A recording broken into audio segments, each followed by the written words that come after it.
Okay, hey guys, so today I'm going to be talking about something a little bit different. I usually do a review, I watch a film, I review it, if it's bad, if it's good, that sort of thing. Today is going to be less of a review and more of a story.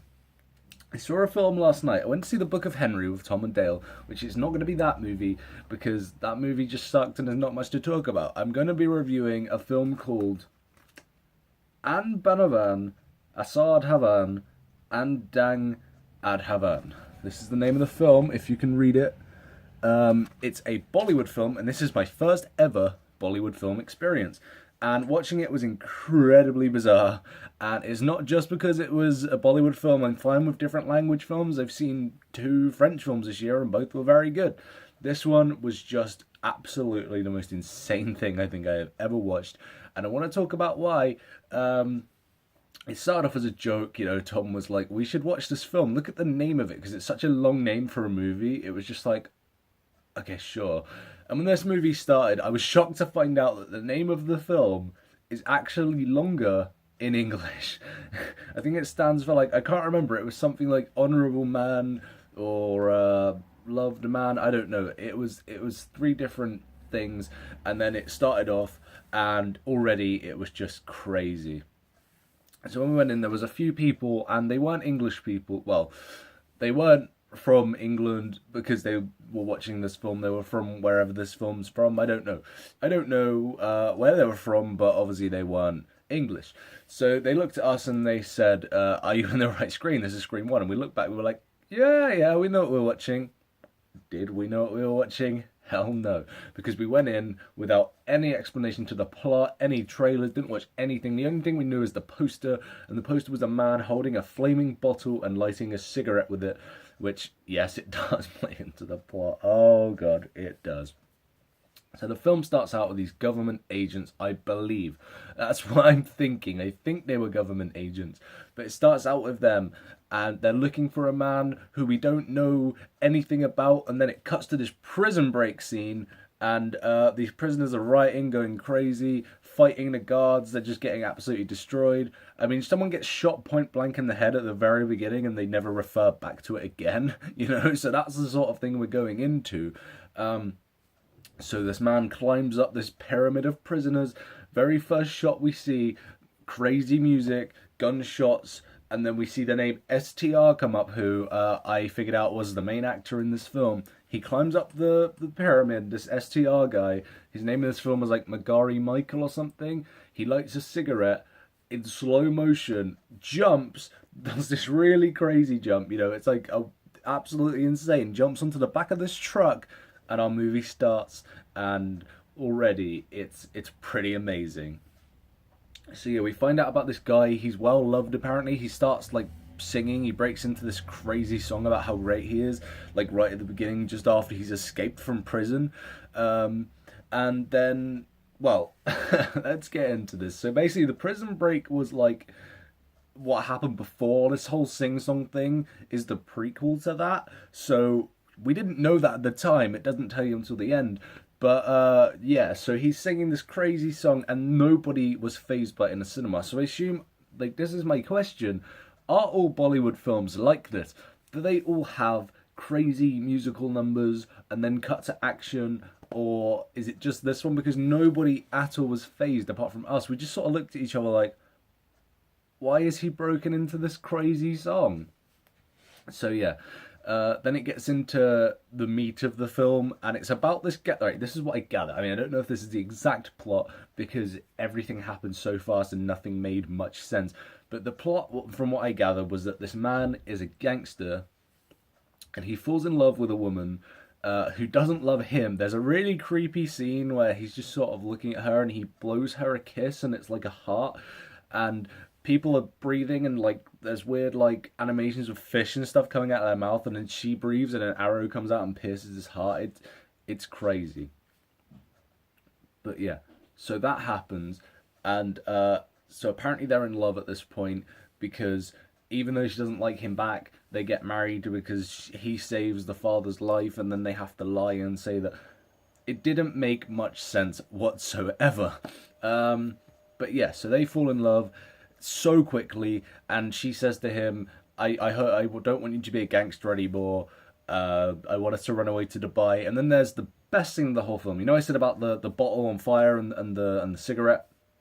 It's actually a Molotov cocktail. He jumps on top of this car, lights the cigarette with the Molotov cocktail, comes off of the car, throws the Molotov. It explodes the car that he was standing on top of, and then he goes over, kicks a man off the edge of the dock or whatever you want to call it. He goes flying, and then it cuts back, and yeah, that's basically it.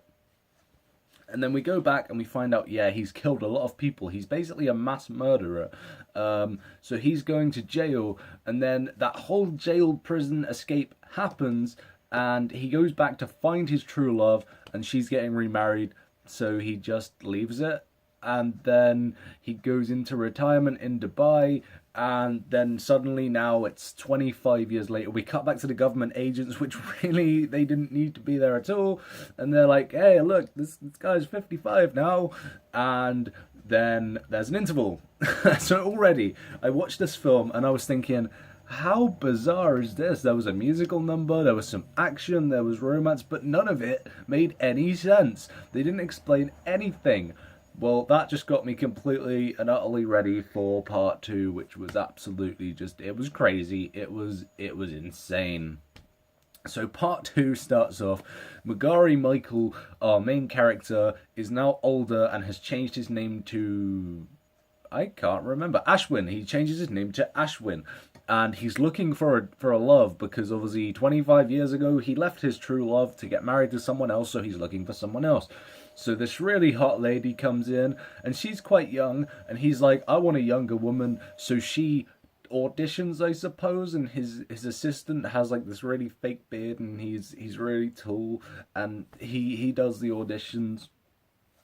And so what happens after this is that she auditions, but she's not auditioning for herself. She's auditioning for someone else who's a lot older, but for some reason she's in love with old people, so she starts flirting with Ashwin, who, like I said, is actually Magari Michael, and the whole thing's a love story between these two, and then she ends up betraying him and falling in love with someone who was actually younger than her. There's this whole thing where it's like a bait and switch, where she's like, oh, my father might not approve because of the age difference.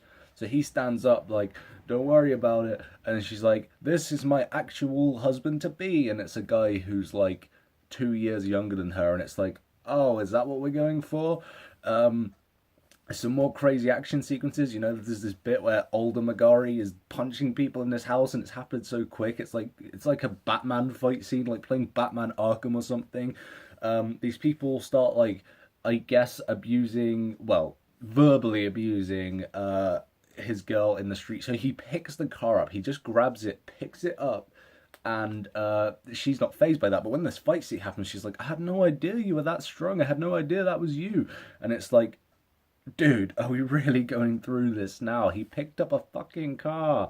So yeah, there's the whole love scene, and the love story is just insane. It's so unfunny. You know, in the first act, there's a guy who keeps getting electrocuted, and then Magari accidentally stabs him, and he doesn't die, but we don't see him in part two, so do we really know that he hasn't died? It's things like that that make this film absolutely insane, you know. The whole electrocution thing didn't make any sense, and every time something happened, there was like this weird lightning in the sky, like purple lightning. You know, there was a character who was really dumb, who in this one, for some reason, isn't anymore in part two. It's things like that that just make this film, it was an amazing experience. And then, you know, he breaks out into another song about how much he loves this girl, and it's this weird, like, Asian pop video, and it's pretty great. I mean, it's on YouTube if you want to check that bit out. But watch it without the context. It's great. Watch it in the film. It's the best thing you've ever probably seen. So let's just get onto the ending of this. It was insane. So he finds out that this guy who's dating his girl now is like someone else, I think. And he is talking to his friend. He's like, whoever falls in love is a retard. That was actual dialogue. Apart from it wasn't in English language, but the subtitle said people who fall in love are retards or something like that.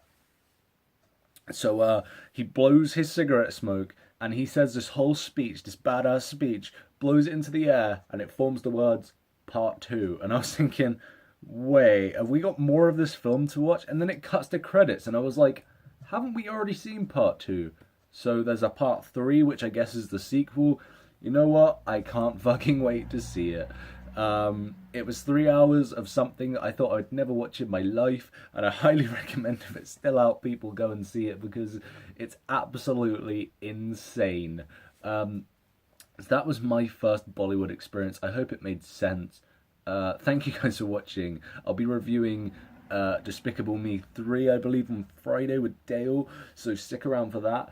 Thank you for watching my first Bollywood experience. It's been quite some ride. I'll see you guys in the next video.